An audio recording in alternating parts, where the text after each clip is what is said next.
ముఖ్యమంత్రి రేవంత్ రెడ్డి మీద 8 కంప్లైంట్స్, మరొక 19 కంప్లైంట్లు మిగతా వాళ్ళ పార్టీ నాయకులు వాళ్ళ వైఖరి మీద, వాళ్ళ మాట్లాడుతున్న మాటల మీద మరి మేము ఇవ్వడం జరిగింది. మొత్తం మీకు ఇస్తాం.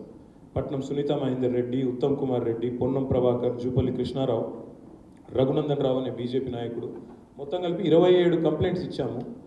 ఒక్కటంటే ఒక్కదాని మీద కూడా యాక్షన్ లేదు. కేవలం కొండా సురేఖ గారు ఏదైతే ఒక్కటి మాట్లాడినారో దాని మీద మందలింపు, సెన్షన్, ఒక్కదాని మీద మాత్రం మందలింపు తప్ప ఈ రోజు వరకు ఒక్కటంటే ఒక చర్య కానీ వారి ప్రచారాన్ని నిషేధించడం కానీ ఇంకోటి కానీ కాదు. ఇవాళ వాస్తవం ఏంటంటే కేసీఆర్ గారు బయటికి వచ్చేసరికి, ఆయన బస్సు యాత్ర ప్రారంభించేసరికి ఇవాళ రాష్ట్రంలో కాంగ్రెస్కు అటు కేంద్రంలో ఉన్న బీజేపీకి ఇద్దరు కూడా దడ పుట్టింది. ఎందుకంటే రోజు వాళ్ళకి డే టు డే రిపోర్ట్స్ వస్తాయి. స్టేట్లో ఇంటెలిజెన్స్ రిపోర్ట్స్ ఉంటాయి, కేంద్రంలో ఐబీ రిపోర్ట్స్ ఉంటాయి. కేసీఆర్ గారికి ప్రజలు బ్రహ్మరథం పడుతున్నారు. ఆయన సభల్లో వస్తున్న స్పందన, రోడ్ షోలకు వస్తున్న ఉత్సాహపూరితమైన వాతావరణం, ఇదంతా కూడా వాళ్ళకు కంటగింపుగా మారింది.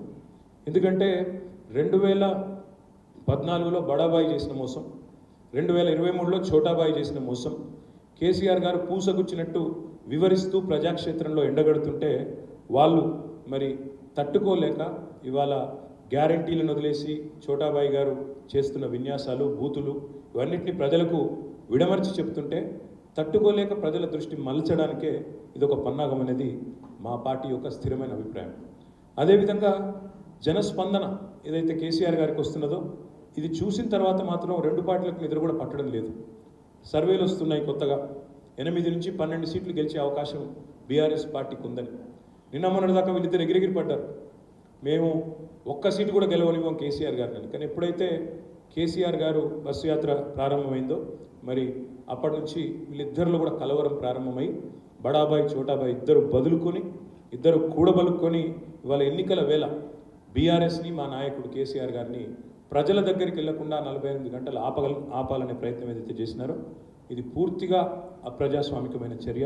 ఇది తప్పకుండా రాష్ట్ర ప్రజలు దీనికి ఓటుతోనే జవాబు చెప్తారని నేను అనుకుంటా ఉన్నాను. मैं अपील भी करना चाहता हूँ हमारे भाइयों को, जितने हमारे भाई है तेलंगाना में, हमारे बहन है, हमें इस बैन का जवाब वोट से देना चाहिए. बैन का जवाब वोट से आप दीजिए.